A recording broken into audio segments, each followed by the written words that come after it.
დიეტის ინდუსტრიამ სამწუხაროდ არასწორი წარმოდგენები შეგიქმნა და გვაიძულა დაგვეჯერებინა, რომ მხოლოდ უგემური, უმარილო, მოხარშული კერძებით შეიძლება ჯანსაღი კვება და წონის კლება. მე 29 კილოგრამი დავიკელი და აი ამ ბეიგელს კვირაში 2-ჯერ მაინც ვამზადებდი. ეს არის არაჩვეულებრივი ცილისწყარო, დიდხანს განაყრებს და თან უგემრიელესია.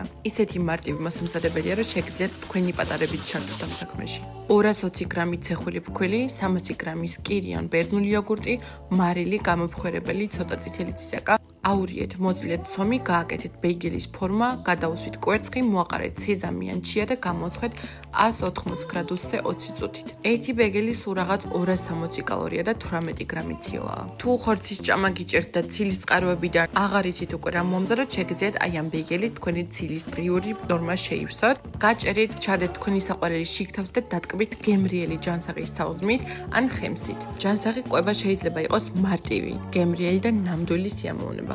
თუ სხვა რეცეპტებიც გაინტერესებს, შეგიძლიათ ჩემს გვერდს გადახედოთ და მიხვდები, რომ წონის კლება არც ეგეთი საშინელება არ არის და ჯანსაღი კვება არც ეგეთი მოსაწყენია. გემრიელად მირთვი.